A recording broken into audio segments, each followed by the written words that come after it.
Waiting for the cue, and we have it.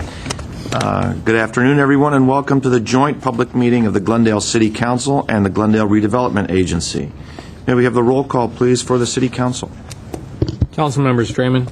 Here. Friedman. Here. Quintero. Here. Weaver. Here. Mayor Najarian. Here. And can we have the roll call for the Redevelopment Agency? Agency members Draymond. Here. Najarian. Here. Quintero. Here. Weaver. Here. Chair Friedman. Here. Your report, please. The agenda for the May 11, 2010 joint public meeting of the Glendale City Council and the Glendale Redevelopment Agency was posted on Thursday, May 6, 2010 on the bulletin board outside City Hall. Thank you. Mr. Lanzafame, regarding item 1 on the agenda. Yes, Mr. Mayor, staff would request that we pull this item off for 2 weeks, give us a chance to consider modifying some language in the amendment. Bring it back to you in 2 weeks. Okay, so I apologize to anyone who's here for item number 1. We'll be addressing that in a future meeting. Let's Mayor, move. would you like me to read that item, just a description into the record? Yes. So people know which item is pulled? Yes. It was Director of Community Redevelopment and Housing regarding proposed 9th Amendment in connection with the Central Glendale Redevelopment Project area. Thank you. Let's move on to the next item. Next item is a public hearing, Director of Community Redevelopment and Housing regarding Grand Central Creative Campus GC3 Phase 2, approval of Stage 1 and 2 design, and height, slope, and sign variances. At 2A is council motion approving variance for height of parking structure based on findings and conditions. At 2B is council motion approving variance for ramp slope within the parking structure based on findings and conditions. At 2C is council motion approving sign variance based on findings and conditions. At 2D is agency motion approving Stage 1 and 2 design review subject to comments and conditions of city principal urban designer and the agency. Mr. Mayor, ask a housekeeping question. At Yes. the proper time, can we move A, B, and C concurrently? Yes, you may. Okay. This is a public hearing, so I will open the public hearing, and I'll go to Mr. Lanzafame. Mr. Mayor, members of the City Council, Ms. Chair, members of the Redevelopment Agency. In 2000, the Redevelopment Agency, the City of Glendale, and Walt Disney World Company entered into an owner participation agreement to redevelop about 125 acres of campus that Disney owns in our San Fernando Road corridor area. As part of that agreement, the agency and City Council approved a specific scope of development, which in effect acts as the, I'll say, the performance zoning code for this project. It sets out development standards, locations of buildings, heights, setbacks, and the like. It does provide some basic parameters, but gives some flexibility for creativity for individual projects.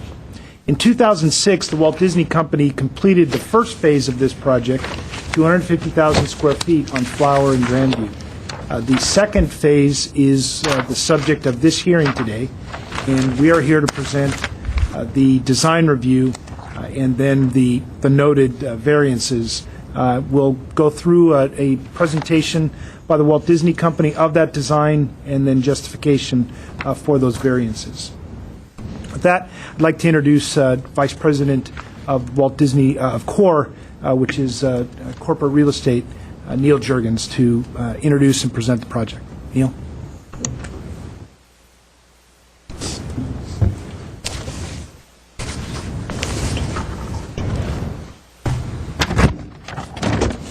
Good afternoon. Mayor Najarian, Chair Friedman, council members, agency members, and staff. As Mr. Lanzafame said, my name is Neil Juergens. I'm the Vice President of Design and Delivery for the Walt Disney Company. And today I have the privilege to propose the next phase of our development at the Grand Central Creative Campus here in Glendale. I will provide a brief overview, which will be followed by a more detailed architectural presentation by John Jackson, the principal of our lead design firm, Bolin Sawinski Jackson. As Mr. Lanzafame said, back in November of 2000, the City of Glendale and the Walt Disney Company entered into a development agreement, an owner participation agreement that governs the development of this campus. These agreements define a long-term transformation for an underutilized industrial site into a state-of-the-art creative campus for the Walt Disney Company. The first phase of that development was delivered in 2006, and we completed 250,000 square feet of office and amenity that is currently the headquarters for our Disney Consumer Products division. In addition, we are currently under construction on our child care center, which is on Flower. Following in the footsteps of these two projects, the design before you today has been developed in concert with these governing rules. And with the exception of 3 minor administrative exceptions that we'll address in this presentation, is consistent with the direction set forth in that agreement. As is always the case, Disney has selected world-class architects and designers and engineers to design this facility for us.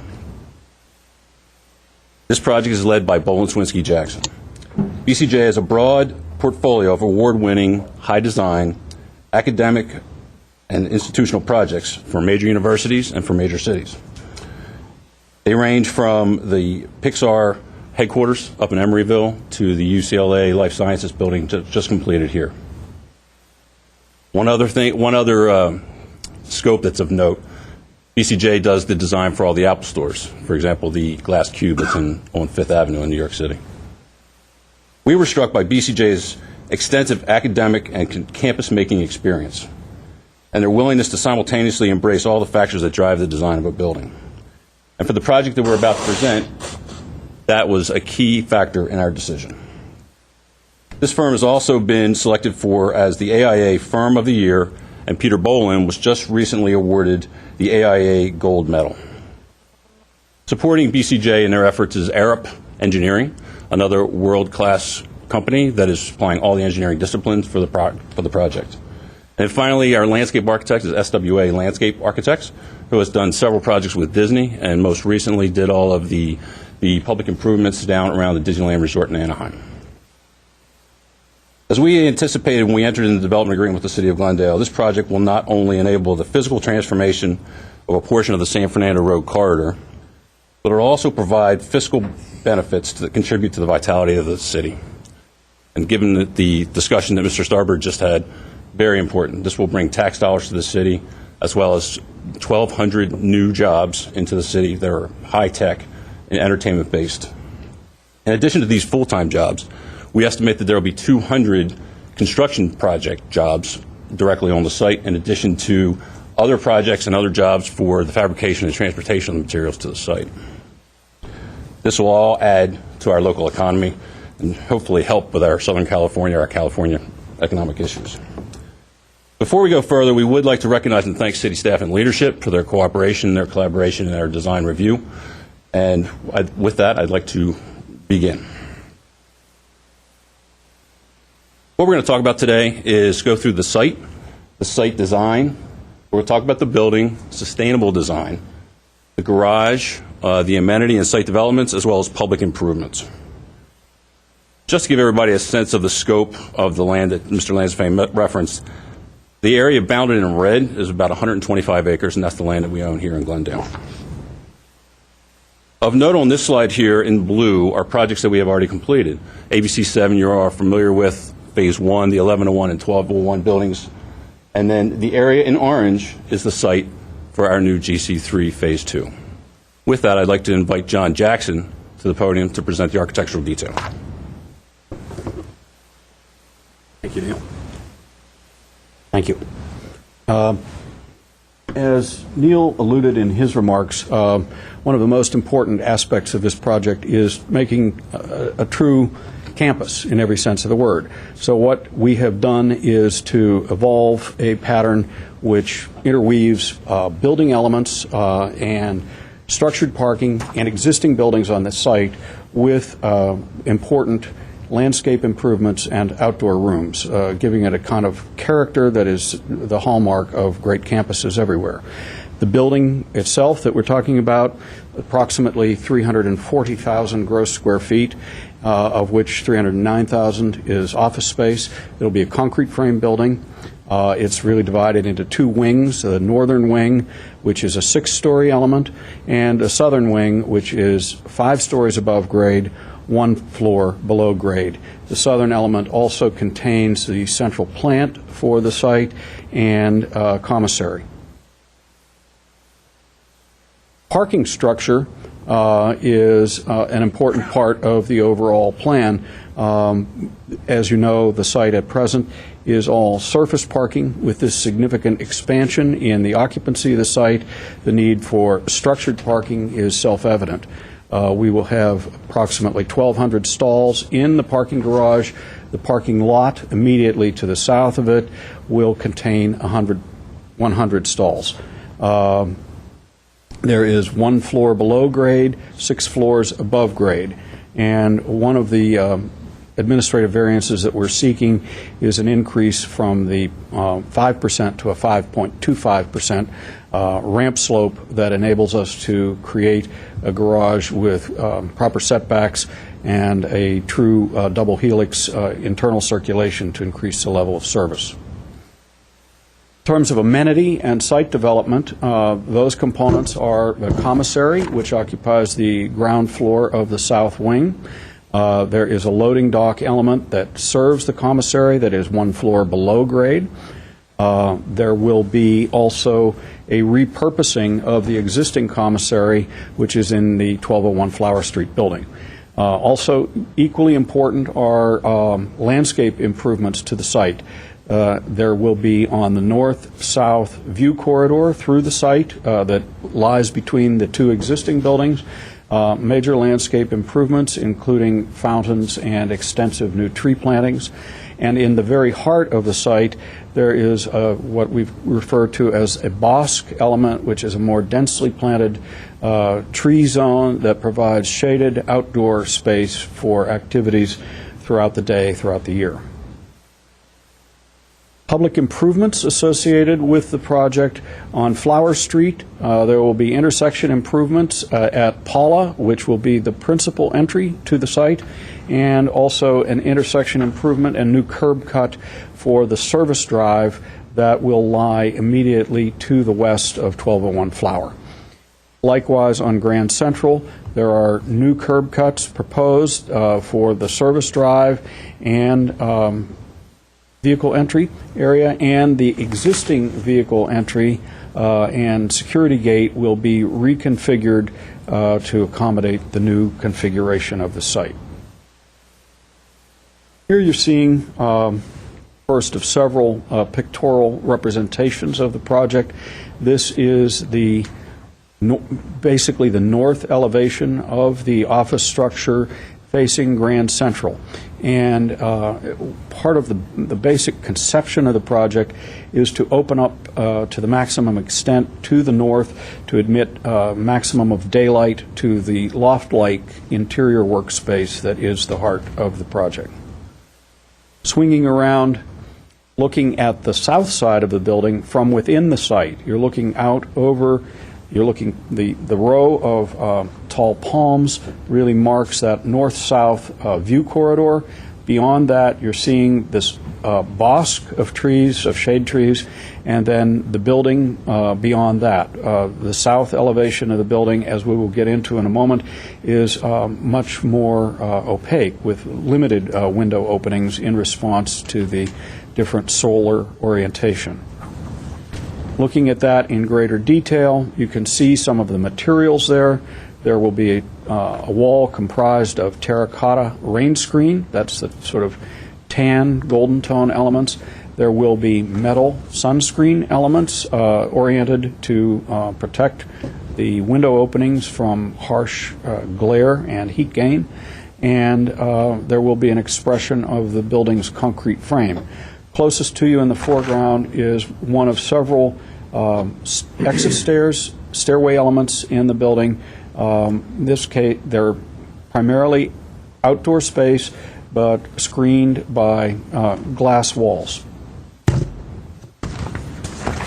Sustainability was really part of the agenda and really one of the formative aspects of the design from the very earliest stages, even when we were doing these very quick pencil sketches, as you see depicted here.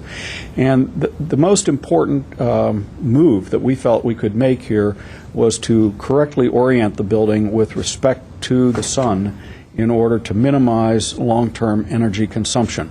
As I mentioned before, the north wall and to some extent the east wall are heavily glazed to admit a lot of good daylight to the space, minimizing the need for electrical lighting in the office areas. Conversely, the south wall is much more dense, more opaque. We've really shifted the building core that would typically be in the center of an office building to pull it out toward the south face of the building so that we have a more opaque face there to minimize solar heat gain, to minimize the amount of harsh southern sun that we have to contend with, that we have to counteract with building systems. We also are incorporating features into the building like an underfloor air distribution system, which is an excellent way of conditioning a building of this nature with minimum energy input. We have, for instance, a number of water on-site use of recycled water and improvement in the site. The total site right now is almost all impervious surfaces. With the completion of this project, the amount of pervious surface allowing natural percolation of rainfall will be increased. We will also get into some of the aspects of the garage being designed to accept a photovoltaic array above the top level of parking. We are targeting and confident of achieving a LEED Silver certification level. Here you can see the two elevations. Again, in contrasting those, the south with limited window openings, the rain screen wall of terracotta. I think although as I have described it, the building has primarily opaque surfaces. By varying the depth of the facade, we're creating a lot of patterns for shadow play throughout the day. I think it's going to be a very attractive facade, a very attractive backdrop for this sort of central green space of the campus. In contrast to that, you can see the north facade really being opened up to receive a maximum of daylight. The landscape, as I noted before, there's the central element, the sort of bosque. You can see also beyond that to the north and west, outlined here in a sort of pink color, is a continuous trellis along the face of the buildings. Between the trellis and the bosque, we have an open drive area which provides the required firefighting access for the site. Other major plantings are in this north-south view corridor, and that is, again, very much in line with what had been previously master planned and approved for the site, including improved plantings and fountains in the area between the two existing Phase 1 buildings. You can see very clearly on the ground floor plan the expression that I was talking about in the little sketch diagram that was done at the concept stage of the project, with along the south face of the north wing, all of these more opaque functions being situated there, as well as some conference spaces in which sunlight can easily be controlled by the immediate occupants of the space. The predominant northern patch of blue that you see on there is this loft-like open office space, which is designed to be reconfigured with a minimum of demolition and reconstruction in the future. Again, another important conservation of resources. The south wing, the light green area that you see there, is the commissary for the campus. As we move to the upper floors, we have a very clear pattern, again repeating the idea of the open loft-like office space in the north wing facing the north, or in the south wing facing to the east. The gray area on the western side of the south wing is the central plant for the site. Here you can see a section, and this is cut through the north-south view corridor space looking to the west. And you see on the left-hand side one of the existing buildings, and you see then moving to the right the 5-story south wing element, and at the extreme right, the 6-story north wing. I think this is, we've tried to be very thoughtful in the way that this has been developed to integrate the new development with the existing, And also, I think a particular note here is the yellow dashed line, which represents the maximum height allowed under the existing development agreement. And I think you can see that we're using only a fraction of that in terms of the proposed development of the site. Swinging around, looking in the opposite direction, taking a slice through the service drive that runs from Flower Street up to Grand Central, you can see how that has been dished down into the site to create a service dock which is below grade. So for the public looking into the site from the perimeter, the service element would be largely invisible. We think that that is the proper way to screen those functions from view. Finally, we're looking here at a view along Flower Street, looking into what would be existing Paula Street, which is the principal entrance to the site.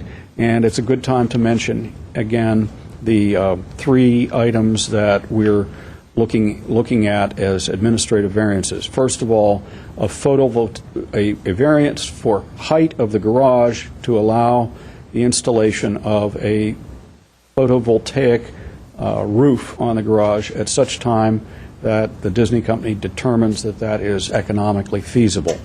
What we're going to do today is build in the additional structural capacity to the garage so that it is ready to go.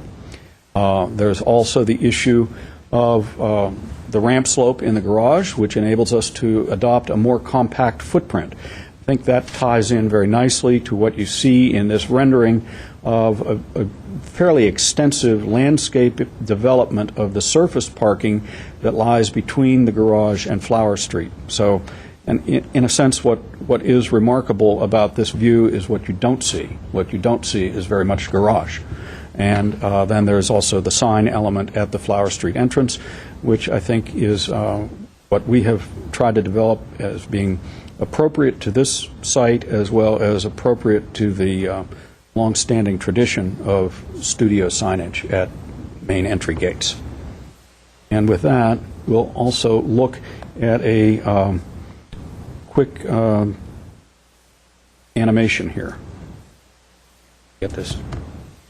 Go. Don't need help. No. Turn the lights down. Skipped it. Artie. No.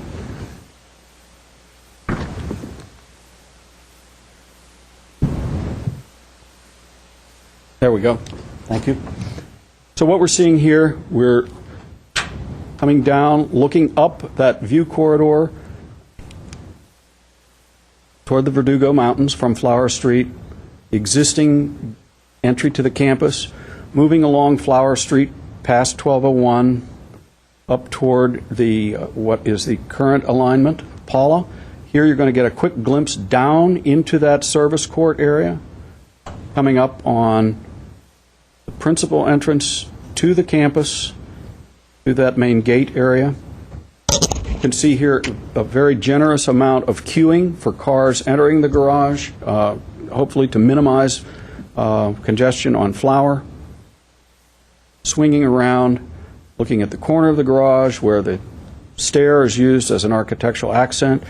You see these glass panels down the face of the garage, partially screening the view of the parking, as well as creating an integrated architectural language that combines with the north wall of the office structure itself. Swinging around toward the existing entry gate from Grand Central, seeing the east wall of the primary office building. I think that concludes our presentation of this. Oh. And back to you. So we thank you for your time and consideration, and we're here to answer any questions that you may have. Thank you. Are there any questions at this point? I do have one card submitted from someone who has not yet spoken. Cinda Gilliland? Cinda Is she is our with your- landscape architect that's here to respond to any specific questions. So there's Yes, If you have not already done so, I'd recommend that you open the public hearing for purposes of taking. I did so right off Right. the bat, Very good, thank you. because I usually forget. And okay, and just to, it looks beautiful, but just to frame the issues for the council portion, there's a variance for the height of the parking, there's a variance for the slope of the garage ramp, and there's a variance for the number and width, if size. you will, of the signs. And the number of signs. And the number of signs. Correct. And then there's the design review issues that the agency would handle. Okay. And to be specific, on the height of the garage structure itself is within the development agreement. The question is on the structure for the photovoltaic array. Which isn't quite ready yet, but I think the words Studying the were economics. at Right, at a the time when it's structure- economically feasible. Correct. Okay. Correct. Okay, Mr. Draymond. Question. I know that we were talking about number of employees, but could you restate that for me? How many employees do we anticipate being housed in this building, and how many are new employees? Actually, all of them would be new. It would be 1,200 in this facility. Thank you. And can I go right ahead? Sure, and make please a go ahead. comment or two? Let's get right into it. It's terrific design, and of course, the good part is that I don't think anybody would expect anything but that, and certainly it's a fantastic design, and it's an innovative approach, and that I think is very interesting as well. As you mentioned, the approach of shifting the core of the building to the you're calling it the opaque side is very interesting, and that the building design flows from that, and that's a very interesting approach, and again, innovative and something that I guess we would expect from Disney. So I found that to be very interesting. But in terms of the height issues, the slope issues, and the signage issues, et cetera, I don't see those as issues. This is a campus that is not sitting in the middle of our downtown. It's not abutting a residential area where I believe it will have any kind of impact, and the impacts that I see are not impacts in the negative sense. They are engineering and aesthetics that I think are essential and attractive. So, thank you, Mr. Mayor. Chair Friedman. Thank you. Well, first, I can't tell you how pleased I am to see that Disney's moving forward with the next phase of this development. Certainly in this time, I don't think we can overstate the importance to Glendale of job creation, especially good paying, I assume good paying, clean jobs like this. So to have another 1,200 people either joining the workforce or coming into Glendale to work is only good. So I'm really happy about that. I also appreciate the sustainable design that has been so carefully incorporated into this project. It's a beautiful project. It's going to look terrific and certainly improve the area tremendously. I do hope that the fence around it is transparent enough so that people driving by can see how beautiful this campus is. That would be my one sort of design comment. Otherwise, I would never dare to give any comments to such an esteemed architect and landscape architectural firm. I do have one question for staff. Since I wasn't here for the original agreement with Disney, are they, just so that I understand, are they exempt from the typical publicly accessible open space requirement that we have on our projects? Well, the open space requirements that we have are, certainly in our downtown, are specific to the downtown-specific plan. I see. But what we find in here is that the idea behind it was to transform both the public and private spaces. So what you're seeing in piecemeal is phases. When you put it all together, things like Flower Street get widened with a beautiful landscape median and then large, generous sidewalks so that you'll have planting in them, and it'll become a pleasant environment to bike through or walk through. The open space, I think, on this campus far exceeds anything we have in any of our other plans. Okay, great. And I know that Disney also has made a real commitment to alternative transportation for their workforce and run shuttle to the train station and that sort of thing. And I just want to be sure that you understand how much we at council appreciate that. So I'm really looking forward to seeing this go forward, and I hope that we can come back for Phase 3 very soon. Thank you. Mr. Quintero. Well, I'm very, very happy that we're here today. This is literally one of the few projects that is being built in the city of Glendale. So we're all very appreciative, quite frankly, that Disney has decided to move forward. I also love the architecture. I think you've done a magnificent job. I do have a request that you get together with Glendale Water and Power and see what you can do about photovoltaic cells. I know you can almost use Glendale College as a model. They're very happy with the partnership that they put together with GWP. And then the second comment would be to hopefully do as much landscaping facing the street so that sort of becomes part of the project. But anyway, it's an A+, and we're very happy that you'll be breaking ground soon, and I know in our one-on-one meetings you will be working quickly to get this project on the tax rolls, which theoretically means that the money goes to the city of Glendale, but as you heard earlier, that's not really that may not be the case, but hopefully we will prevail in the appellate court or Supreme Court if we have to go that far. Anyway, it's just, it's a wonderful project for everyone. I'm very, very pleased. Thank you. Mr. Weaver. Well, over the years, I've sat down with many developers and their plans, and being an engineer, I'm looking for things differently than a lot of people. Sat down with Neil, found out he was a civil engineer, and we had a smooth time for the next 45 minutes. And I asked every question. Every question had been addressed by the design team. The sun, the direction of the sun. He's been talking to staff on everything. Water and power and traffic and everything. And I think the public's they have to understand Flower is going to continue to be a public street. Grand Central will be the central landscaped area within the fully developed project. So that will be a huge open space segment that comes in. So I liked everything that I saw on it.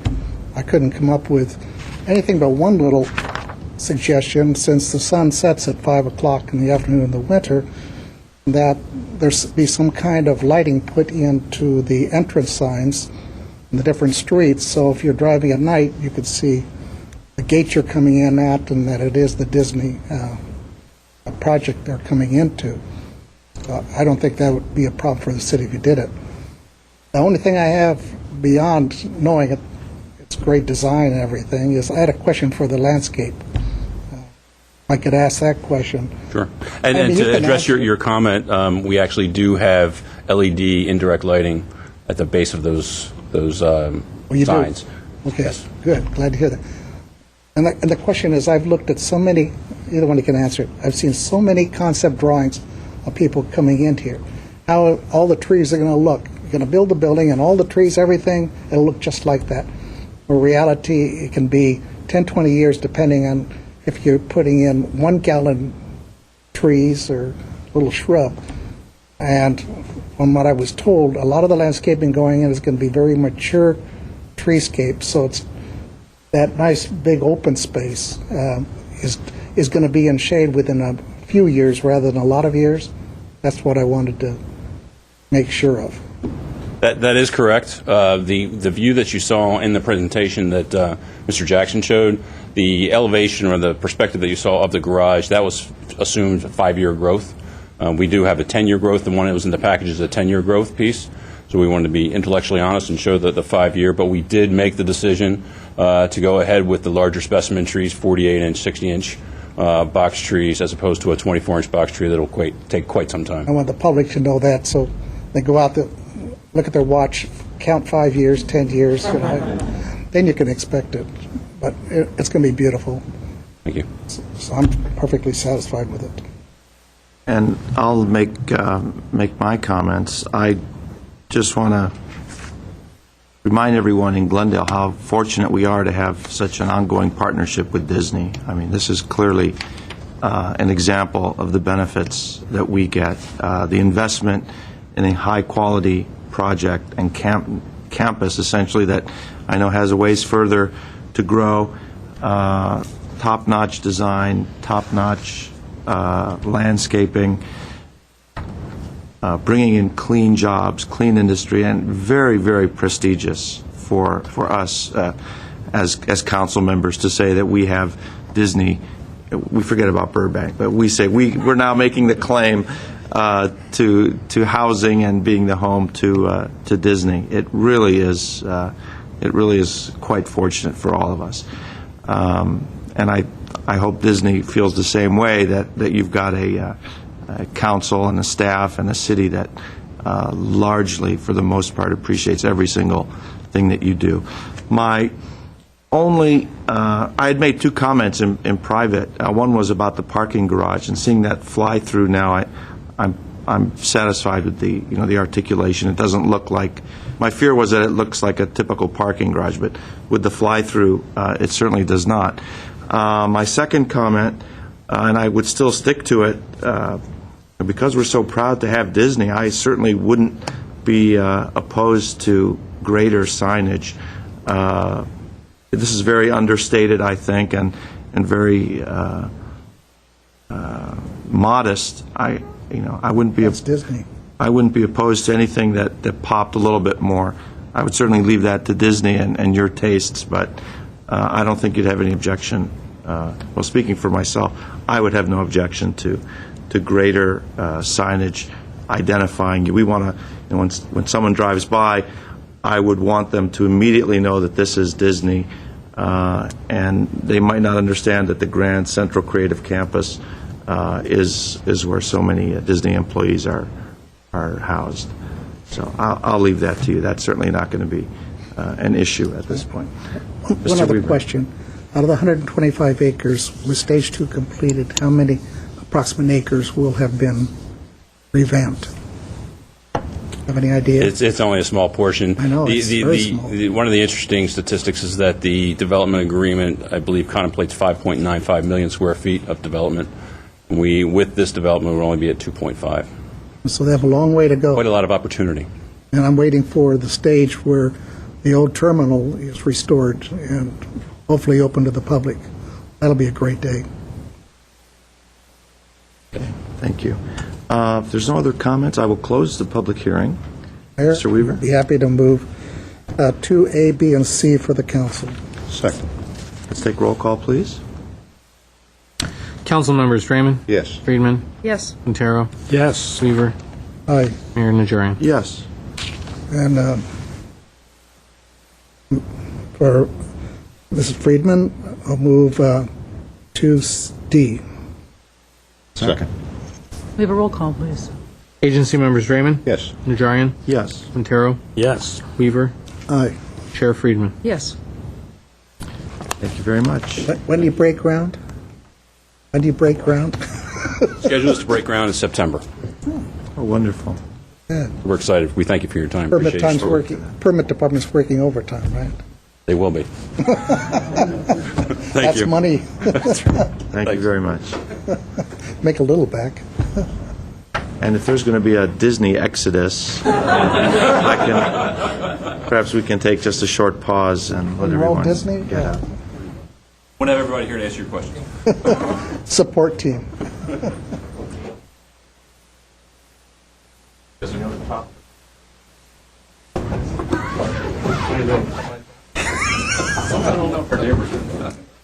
I thought of something tasteful.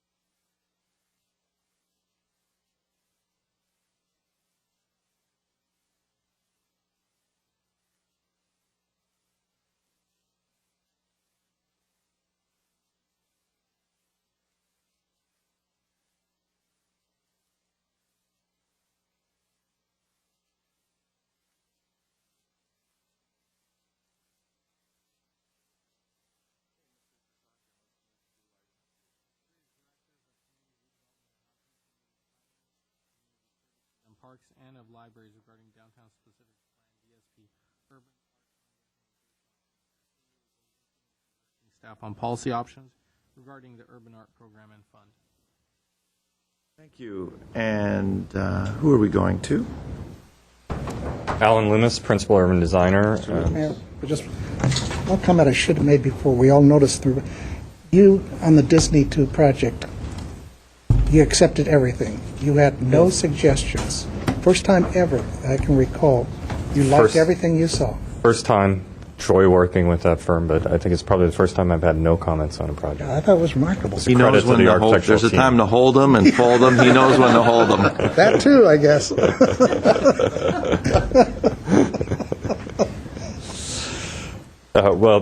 Thank you, Ms. Weaver.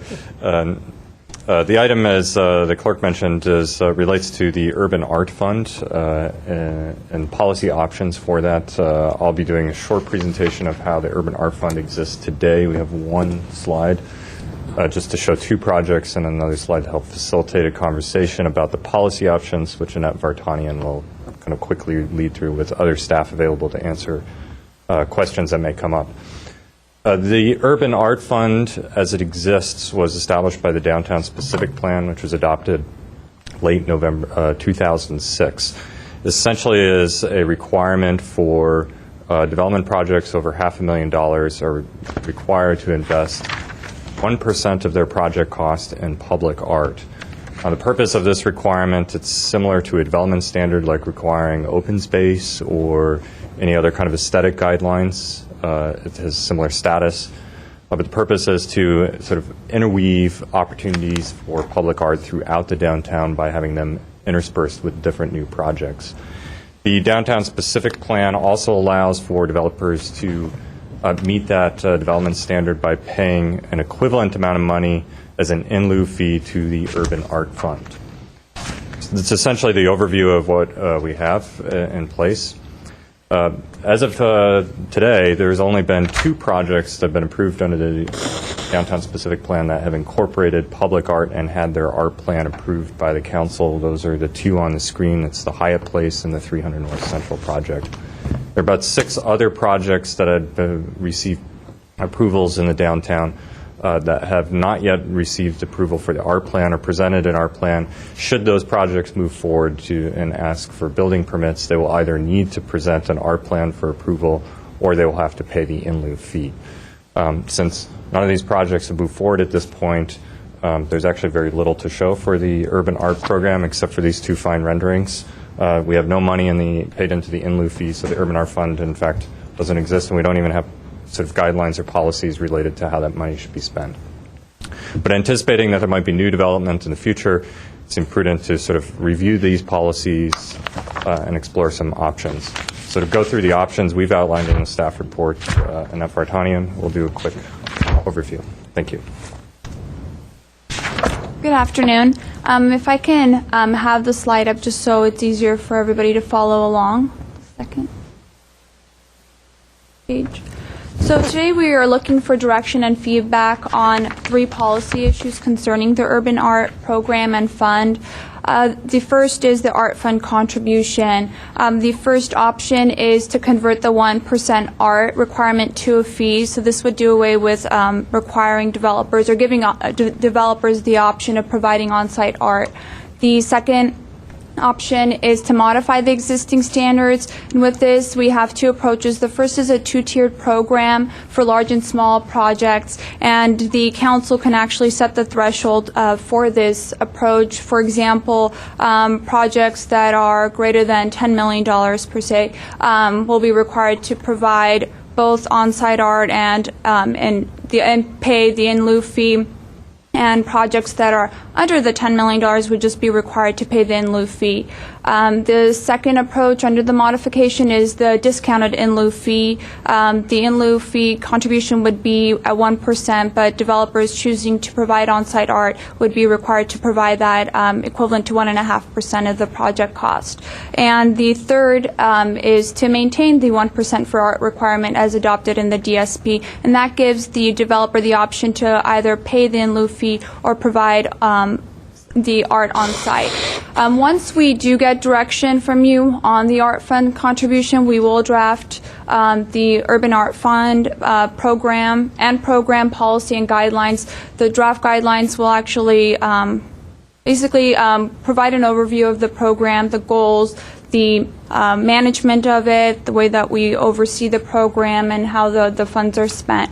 And the third item is the program boundaries. As it exists today, the program is just limited to the downtown specific plan area, but if the council chooses, it can be expanded to citywide for any projects with a value of over $500,000. So we are available to answer any questions concerning any of the issues and options. Okay. Is that the extent of the report at this point? Okay. Mr. Draymond. Okay. I want to. Mike, is your mic on? First of all, I want to thank Mr. Kasakian for reminding me that my mic was off. Second, I wanted to thank Council Member and Agency Chair Friedman for agreeing to agendize this and take a second look at this, and the rest of my colleagues for agreeing as well. This is, for me and to me, a big step for our city. It's interesting, as you walk into this very building, you come through the lobby, and there's the city seal on the floor, and it mentions the year the city was incorporated. From that time until this, over 100 years, our council, our councils, and our city has prioritized things of importance. And it's been my experience in the years I've lived in this city, 52 of them, that I know that's less than you, Mr. Weaver. Yeah, I was counting the years. However, art and design and art and culture and so on have not been a high priority. It has been other things, and that is changing. And I think it's time that we embrace some of those changes and see what we can do to facilitate movement forward. So even though there have only been 2 projects that have fallen into this category, I think primarily because of what has happened with our economy. In the report, which I think is a very good report, by the way, are a number of photographs of public art, examples of public art in the city of Glendale. I think it's interesting to note that all of these examples occurred without a program of public art. The bas-relief on the front of Billy's Deli, as an example. That was not a government requirement. The bronze horses on North Brand, not a government requirement. Even poor old Ben Franklin, with his cane missing and his copy of the Declaration of Independence missing and the bird on his shoulder missing, all stolen or something. They've been spirited away somewhere. Still not a requirement.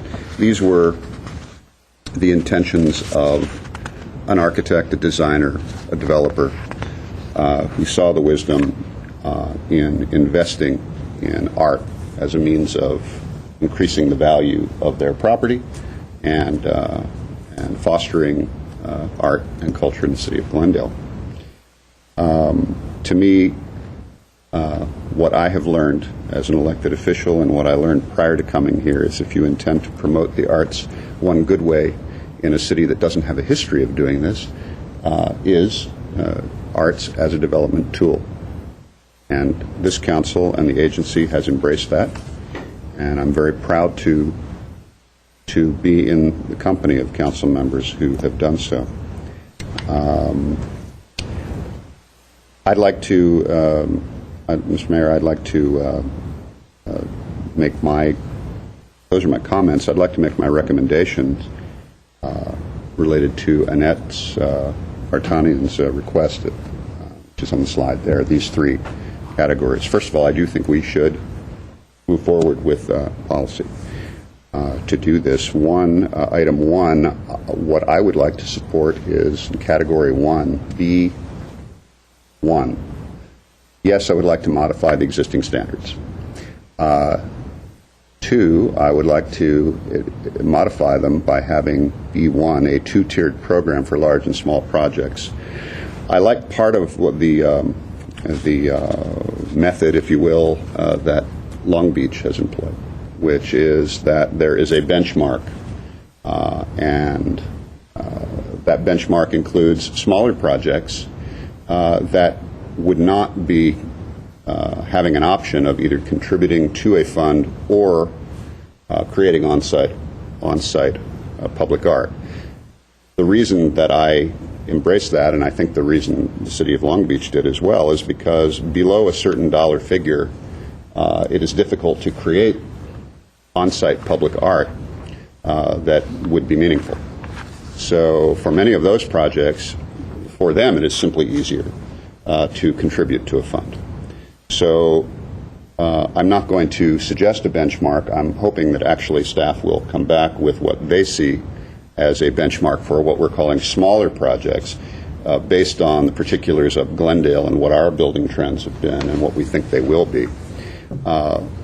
For the tier above that benchmark, for what we're calling larger projects, in Long Beach, it's above $10 million. They have set up a 1% dollar amount, 1% of the project, which they divide and require part of it still be spent on on-site public art and part going to an urban art fund. I like that idea. I don't care for how they, particularly in Long Beach, choose to divide that, the percentages they use. I don't think it relates well to the City of Glendale. In fact, the way they have it set up, the contribution to the art fund for larger projects could actually end up being smaller than the contribution of a small-scale project. I would like to see whatever that percentage is that staff may come back and recommend, that we divide that. So if it were, let's say, a 1 3/4% for larger projects, that half of that would go to on-site art and half would go to contribution to the art fund. I'm not recommending that it be 1 3/4% or 1.5%. I'm just saying whatever that percentage that comes forward, that's how I would recommend it, that we split that. And I also realize that some of these will require a study, but to change this in any drastic way that I think is useful is going to require a study, and we might as well find out where we stand legally and in terms of precedent to go forward. In terms of point number 2, which is the Urban Art Fund policy and guidelines, yes, we need that. I'm not sure we even, since there has been, to this point, no money contributed to an art fund, I'm not sure that we know exactly how we would be using that if there were funds in there. So regardless of anything, we should be looking at that. My preference is that those funds be used in a variety of areas of the arts, not just a structural project or a sculpture or something of that nature, but also for arts infrastructure, arts programming, etc. That is also assuming that legally we can do so. And again, this is what I'm saying. It would trigger we would have to look at that to see where we stand. Yes, the nexus. Yes, of course. So whether it's arts, culture, design, the humanities, etc., arts infrastructure, arts facilities, etc., we would have to look at that. And then thirdly, the program boundaries. I support the idea of going citywide with this. And let's be clear what we're talking about. We're not talking about necessarily, well, what we mean by this is that projects built citywide would fall into this category. What I don't support within the report as a consideration would be to include residential. I don't support the single-family subdivision, single-family homes, and I don't support including multifamily units at this point. I like the idea of commercial, industrial, mixed use, which is essentially what we're doing at the moment. And the mixed use does incorporate some residential, but, for example, the Legendary project that has we saw on the screen a moment ago. And I assume that maybe Mr. Hagani or Mr. Lanzafame or maybe someone in legal can tell us, I assume that we would be able to spend those funds in some way citywide. In other words, they would not be limited to just the downtown area. Is that correct? To the extent, Mr. Draymond, to the extent you adopted a citywide program, yes, you'd be able to spend them citywide as long as it improved the urban art aesthetic in the city. Now, if I may, I'd like to come back to number 2 again, and that is my suggestion is that, assuming that we have an art fund that actually has money in it, and this aspect of it I view as an investment not only in the city but also in development in the city for the future, that those funds be handled much the same way that we deal with CDBG funds, in the sense that we have an Arts and Culture Commission, that they would look at applicants for the year, once there are funds, and whatever that amount of funding is, that is, can be allocated for that year, that they would take applications from individuals, from arts organizations, other organizations, civic organizations, etc., evaluate those applications and make recommendations to the City Council as to where they think those funds should go. The City Council could then adjust those or endorse those recommendations. Those are my thoughts on it, and I hope that we're able to move this forward. I think it's a critical piece of moving the arts forward in Glendale. Let me just add one more thing, Mr. Mayor, and then I will stop. But we look at where this council has taken the arts in this city. We have amended zoning to create an arts and entertainment area in our city. We have brought our first. We're taking steps to bring our first museum to our downtown area. We're talking about a civic gallery.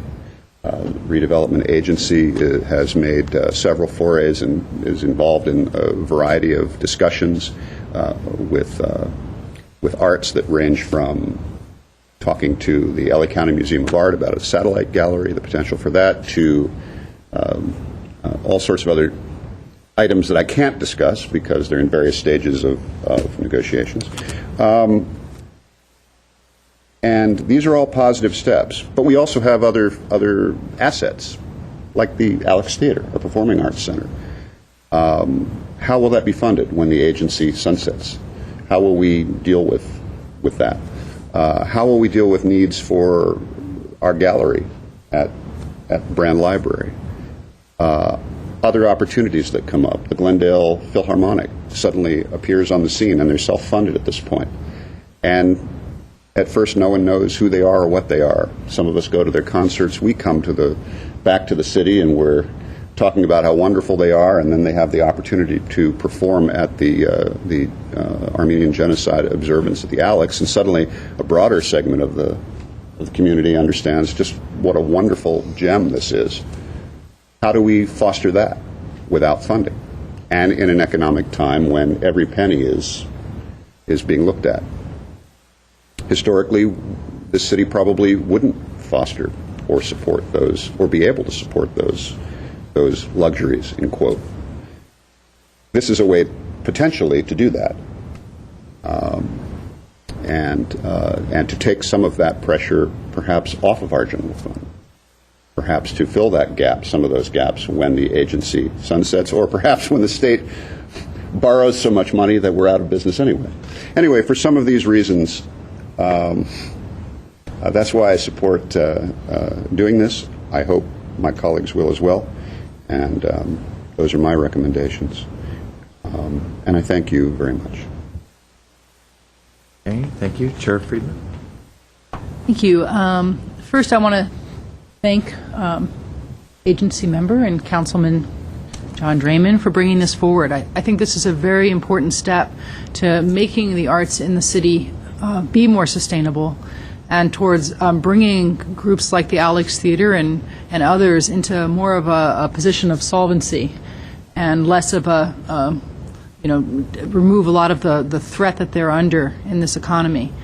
I do have a couple questions for staff before I make my comments. My first question is about what we currently consider to be acceptable art in these buildings.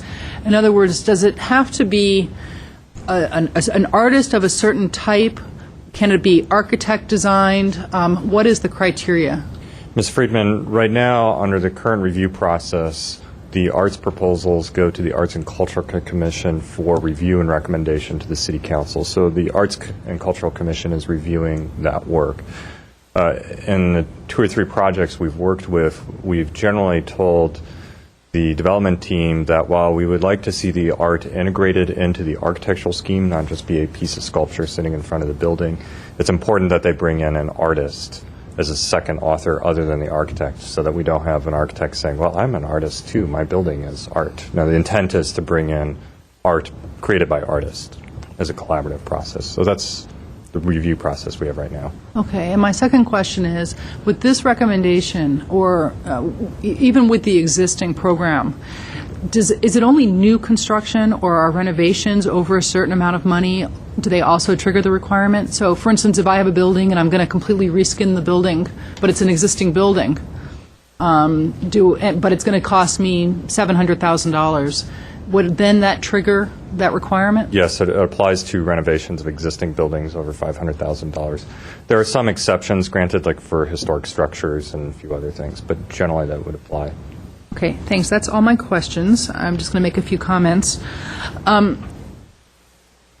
I am very supportive of making this change. What I'm not so sure about is which of the different options I think is best. But the more I think about it, the more I am leaning towards option A, which is to revert to the fee without even giving an option for on-site. And the reason is because I think we can accomplish the same purpose through the artist going directly to the Arts and Culture Commission or whatever group is going to be, sort of doling these funds out. And I think that there is probably a way that we can even include language into the ordinance that gives the building owners the option of making that presentation along with the artist, sort of co-sponsor it, so that if they feel that they would like that 1% or a portion of it to be specifically for an art project that they've designed around, they can still bring that recommendation or bring that request to the commission for them to decide. So I think that there's a way that we can have a cleaner process under A and still accomplish the same goal of encouraging incorporation of the art into the projects. Because if I was a property owner, I would probably want to take advantage of that because it would increase the value of my project. I am actually of the belief that architects can be the creator of just as meaningful art within their projects than an outside artist, which is one of the reasons why I've always been a little unsure about this. I wonder whether we're kind of de-incentivizing creative use of design to kind of do the same thing. I mean, there was a time when public art was routinely incorporated into buildings without there being any regulation that anyone has to do so, because property owners recognize that increased the value of their building. And I think that doesn't happen as much, but it does still happen, certainly with better projects. I see Mr. Hagani is anxious to get up and respond. I'll wait for you to finish your sentence, because you're raising a very important point, so I'll wait. Thanks. I'm leaning towards A, and certainly also 2 and 3 I think are important. I would agree with expanding the boundaries to make it citywide, because I do think that the art the fund doesn't just help the downtown, it helps the entire city, especially since our residents who are enjoying this don't necessarily live downtown. I don't know what the threshold is. I agree with exempting single-family residences. I'm not sure what the logic is for removing the multifamily, and I would ask it after Mr. Hagani for Mr. Draymond to respond and give me the rationale. It's not obvious to me why you would pull the multifamily housing out of this project. So, with that, Mr. Hagani. Yes, I would just like to explain the distinction we drew between architecture and art when we wrote the downtown specific plan. The city has definitely shown a commitment to better design and architecture for 2 decades. But when we wrote the downtown specific plan, we actually raised the bar and we defined the boundaries of what architecture is not acceptable in Glendale, especially in downtown. So we basically set the standards and the guidelines in very specific language to say excellent architecture is the only thing we accept in downtown Glendale. And in addition to that, we have room for landmark or significant design architecture that could stand by itself. And in addition to that, we want art. So we very deliberately drew the distinction between what's the public art portion and what's architecture. To repeat what Alan Loomis just earlier said, so that my architecture is an art and that's good enough. We actually wanted to draw that distinction and say, excellent architecture is granted that we expect that. And on top of that, we want something for the arts. Right, and thank you for that distinction. And I would agree that an architect saying, my building is art, Right. and that's my 1%, shouldn't qualify. But I guess where I was having trouble was when I look at a design like the Hyatt Place's art component, which I think is very nice and very interesting. To me, that looks more like an architectural detail than a standalone piece of art.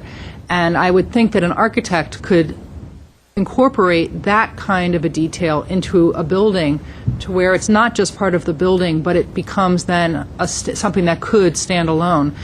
It's more of the defining who an artist is. I think you can distinguish, in other words, the work from who did it.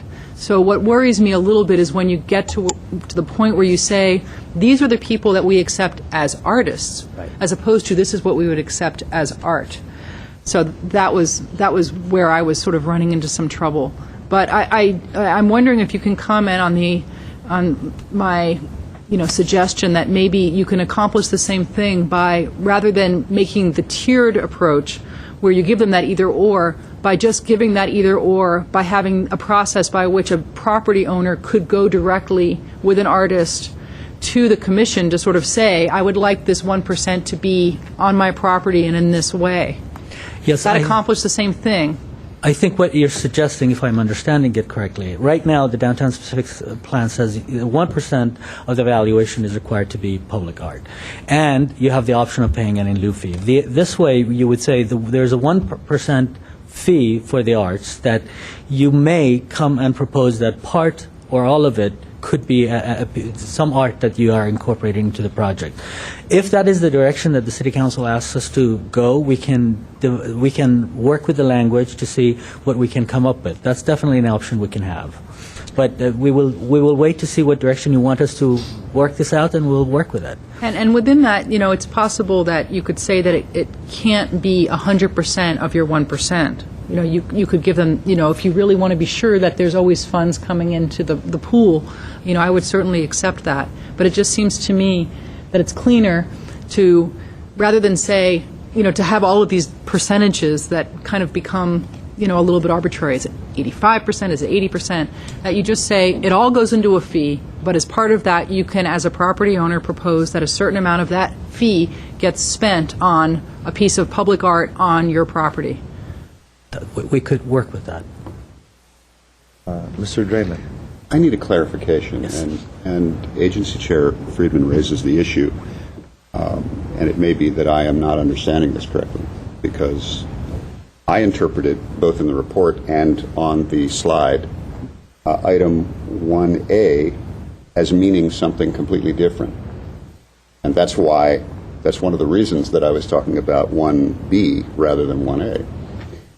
My interpretation of that is the notion that, let's say, as a building developer or what have you, that 1A simply means that to satisfy my my public art component, I would be contributing 1%, a flat 1% art fee to a fund.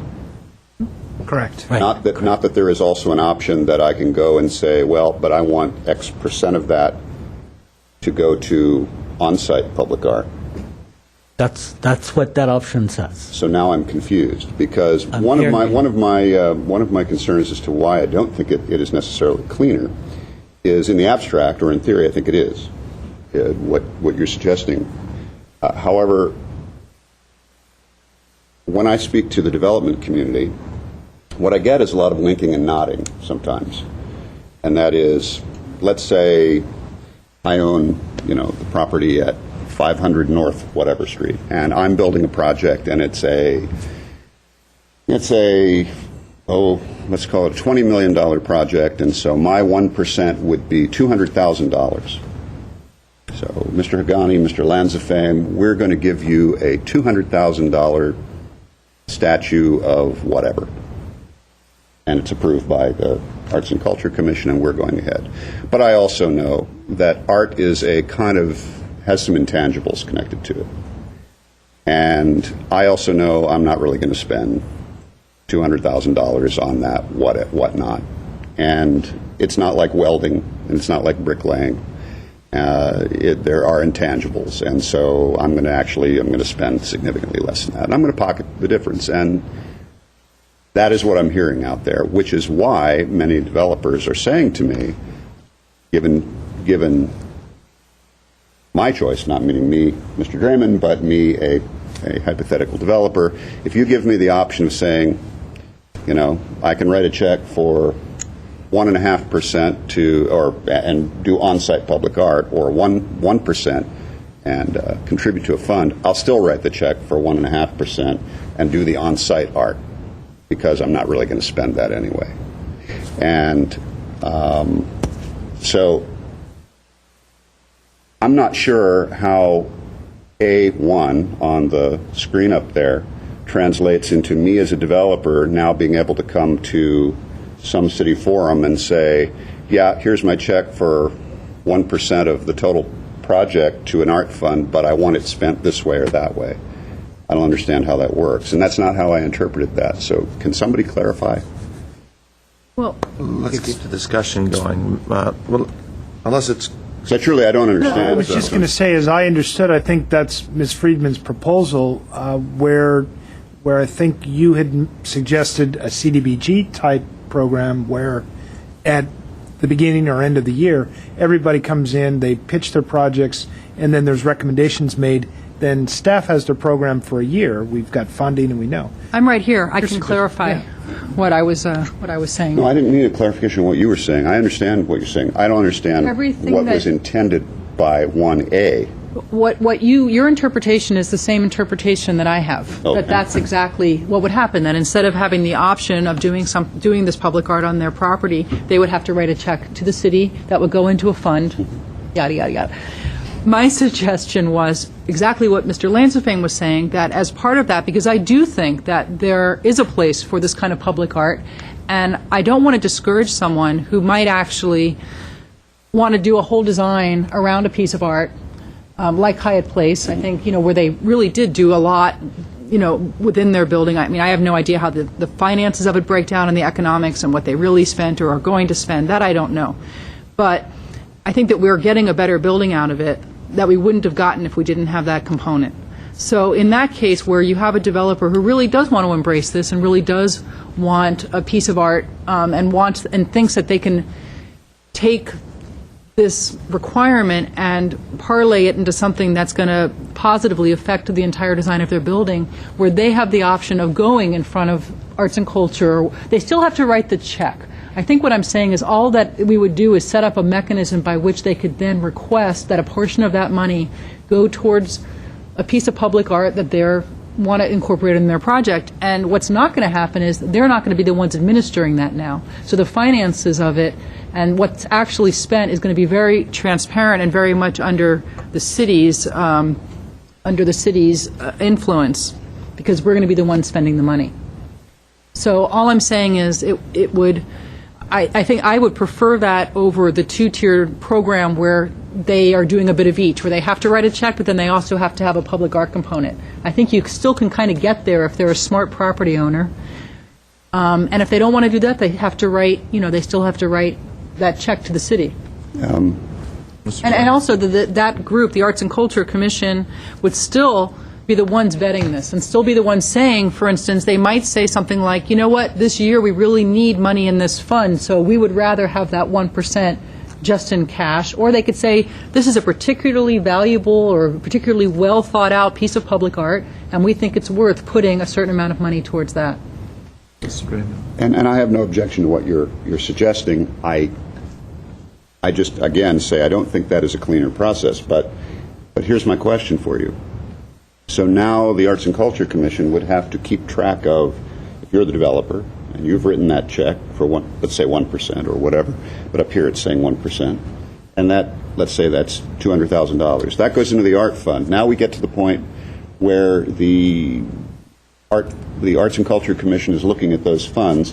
Now they're keeping track of what your contribution is and your contribution, perhaps, sir, your contribution, so that your proposed project, if you want to do one, that is, on your site, could that exceed $200,000? I would think so, because it seems like right now we're going to have all kinds of groups coming in and proposing. The Alex might come in and say, we really want to do something special, so we want... I mean, I don't see how you stop that anyway, because you're still going to have nonprofit groups coming in, and just like in CDBG, where they all come in and they're asking for all kinds of money.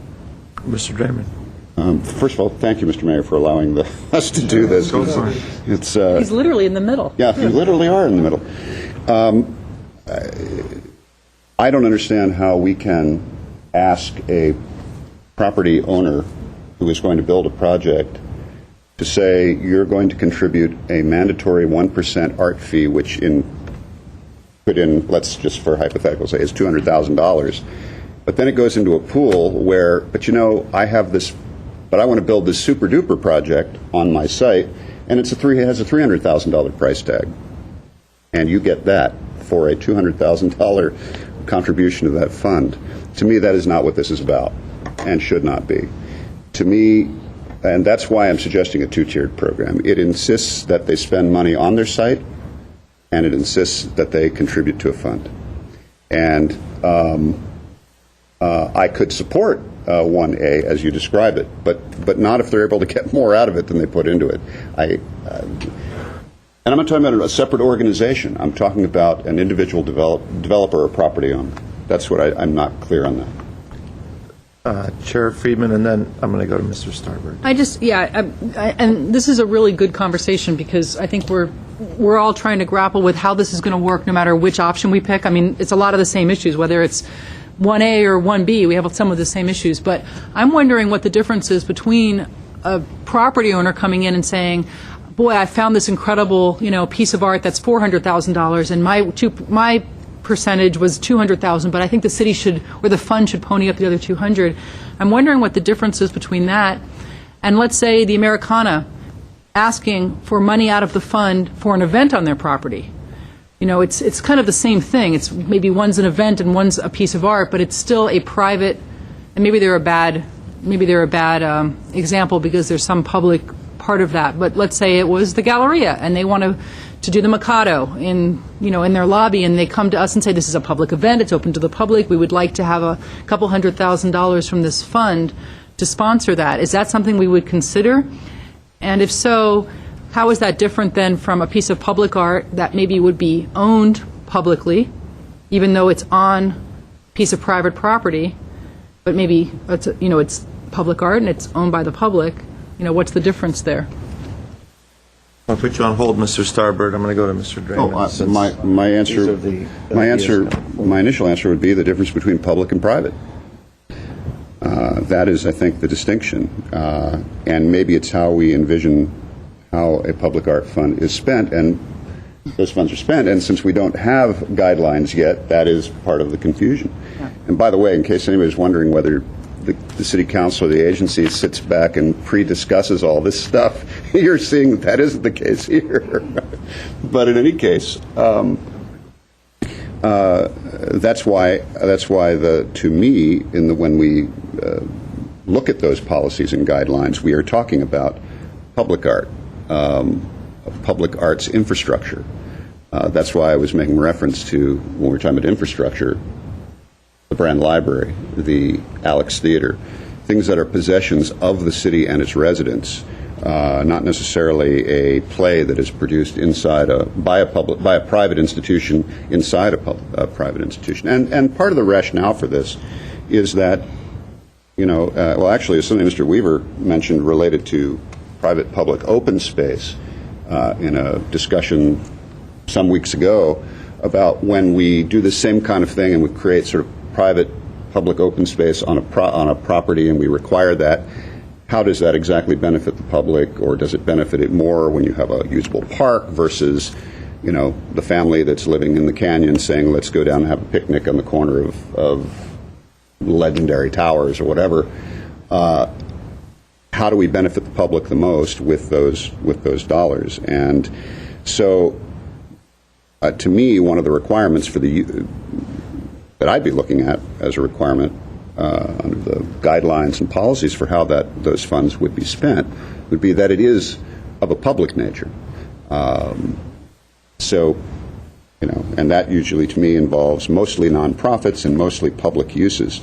So I wasn't envisioning things, private events or events by private organizations inside a private facility. And I know that, as you were saying, that might be the best example, but that's kind of where my thinking is. That's why, to me, it is a more straightforward process to simply say, if it is a small-scale project between this benchmark and this benchmark, it is a mandatory fee of 1% or whatever the percentage is, period. Above that, with a larger-scale project, it is this fee, and half of it goes to public art fund, and half of it goes, or whatever percent, and part of it goes to the requirement that you do something on site of your large-scale project. Mr. Mayor, with all due respect, it's past 5:30, and three of us haven't opened our mouth yet. So, and I do apologize. If we're going to start at 6, I do apologize, Mr. Weaver. We better get a 5-10 minute break. So. Is that a request to speak or a request to move this baby along? I'm ready to wait to the end. I'd like to hear Mr. Quintero's. I got my opinion, but I'm interested. None of us have been able to speak yet. I'll be fairly brief. I do support the concept 100%, and I think we've gone into a little bit too much detail at this at this point on some of the nuances. But generally speaking, I do want the funds to be spent on infrastructure, if you want to call it that. The idea that the Arts and Culture Commission would be receiving money, and they in turn, like CDBG, would be allocating grants and so forth. Boy, I'm not for that at all. So I want to be real clear on that. I don't have a problem with the Arts and Culture Commission continuing to approve on-site art and so forth, but I would prefer the money to go into, whether it's the Alex or a civic art gallery. Hopefully someday we'll put that together. That sort of, that's where I think the art funds should go. I don't think it should be extended to multifamily projects, basically because you're providing homes for people, and I just think it's one more bit of money that I think would raise the price of the property. But overall, I do support the concept. I think we need to move forward on it, and I'm sure after we get our consultant to come in and work with some of the legal issues, we'll come to some compromise on how we do it. How detailed does the direction need to be to move to the next step? Let's get an understanding about that before we... Well, if I may summarize where we're at right now, I think we've heard... From three, as I said, for right now. There does seem to be some interest in exploring a citywide option, and what that would mean and how that ordinance would be written. We would need to draft that and some of the details of that option and bring that back. On number 2, there seems to be definitely interest in having the guidelines drafted. We've gotten some notion that should be directed towards infrastructure such as the Alex, but potentially with an arts and culture option functioning like the CBDG committee works right now. So we could explore either of those options and what they might mean.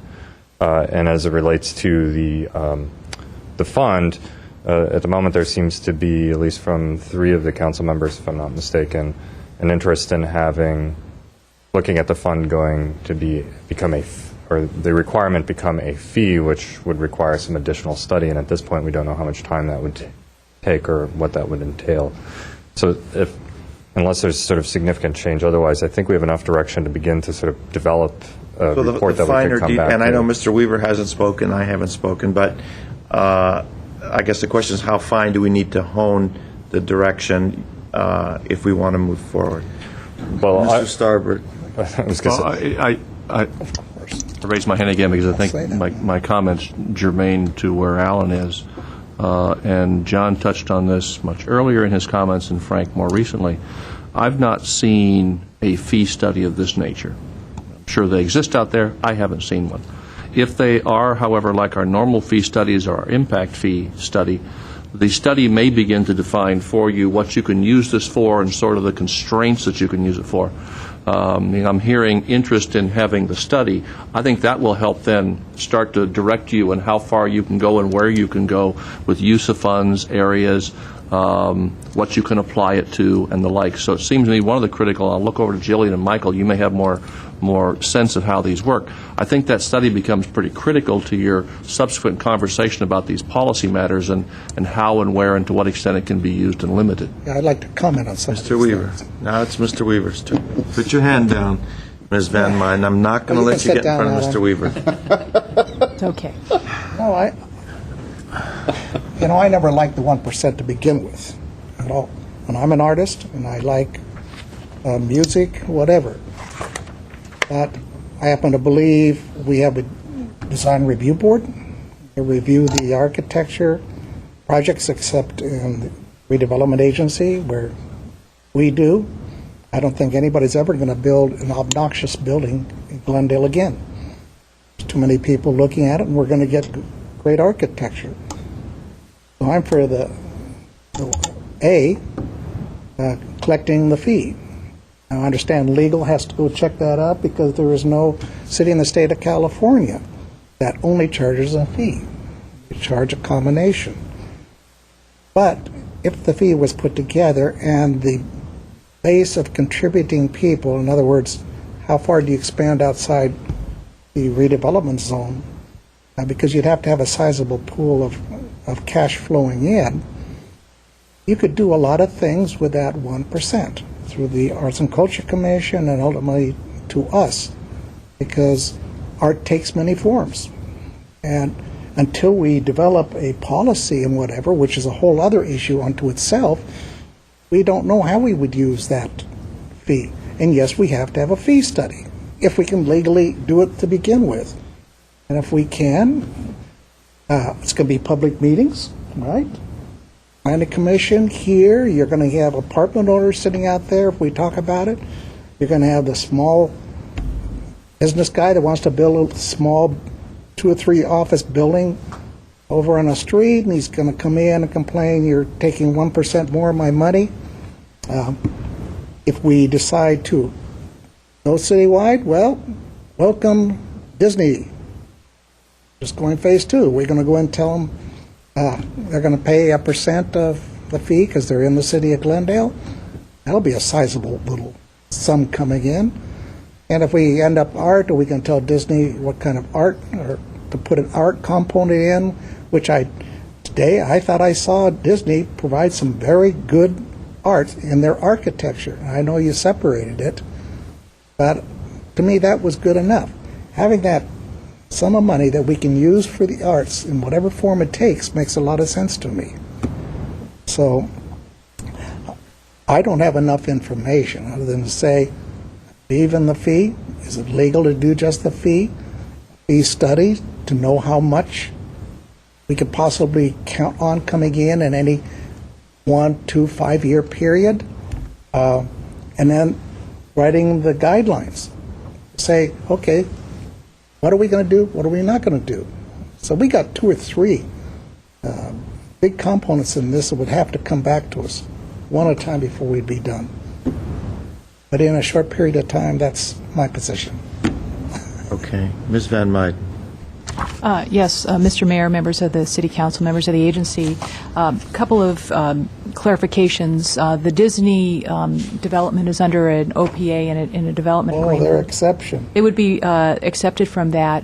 We can't confirm whether or not there is, in fact, a city in California that may, in fact, have done a fee study for this purpose. We haven't found one yet. That doesn't mean that there isn't one out there. As part of a fee study, and we know this because we went through the development impact fee exercise, is that the requirements under the code are that there be a plan that be adopted for the expenditure of the fee, and that goes to the concept of the guidelines that we're looking at. So that would be the program that would need to be adopted, and that money would need to be spent under the Mitigation Fee Act, AB 1600, within a 5-year period or refunded. So to go to a comment that Councilmember Draymond made, yes, there would be some tracking of who spent what money in the event that we could not spend it. But I think most importantly is to remember that this fee study is called a nexus study for a reason, that there is a mitigation of an impact for which this development community would be paying that money. And so what I believe we would be looking at is where that money and how that money would be spent such that it is related to the loss of on-site art opportunities. If that money is exacted, it's an exaction from a developer. And when we have looked at cases that discuss art fees, and there aren't that many out there, there was a case that related to a takings matter, but it did include an art fee that had the option of either paying the money or providing the art on site. The court looked at that fee similar to a development standard. So what that reminds us is that it's very important to realize that this is a part of the building design. It's a development standard. It should be related to or closely related to the development and its general location. So I think one of the concerns that we will be addressing is how remote or proximate that program would be to the developments that are paying into the fee program. So just some thoughts for your consideration. And one other little quickie that Mr. Draymond can relate to. We had 2 very early examples in Glendale of the art, neon and otherwise. Bob Big Boy. Sure. You go out on West Glen Oaks, who used to be there. There was one of the earliest pieces of art in Glendale, and then the neon on the old Boss Big Boy on Colorado. Wow. Yeah, those were 2 of the earliest in Glendale. Ms. Friedman. No, I'm good. I just wanted to say that I agree with Mr. Weaver. Enjoy saying that. And what? That I enjoy saying that. Oh, and I too. Yeah, I think that Mr. Draymond really hit the nail on the head when he said that it's hard for us to be able to decide between option A and B without really knowing number 2, which is what this all can be spent on and how it works. So I think that's the direction, is to come back with, some guidelines and some options. But I like the idea of the fee. I'm leaning towards that, just option A, and a CDBG type process, but possibly some specification that some of it has to be on the performing arts, some has to be on the visual arts, we can sort of mix it up that way. Whatever it is. But I'm looking forward to the next step here. The mayor hasn't spoken. And in the interests of concluding this meeting before we start the city council meeting, I'm just going to say that I do support the concept of a required fee, at least. I do support exploring the guidelines and policy for the management of the fee and the programs.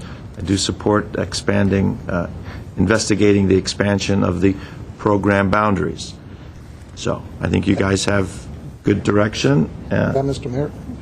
Mr. Draymond. Yeah, and I would just want to add, Mr. Mayor, that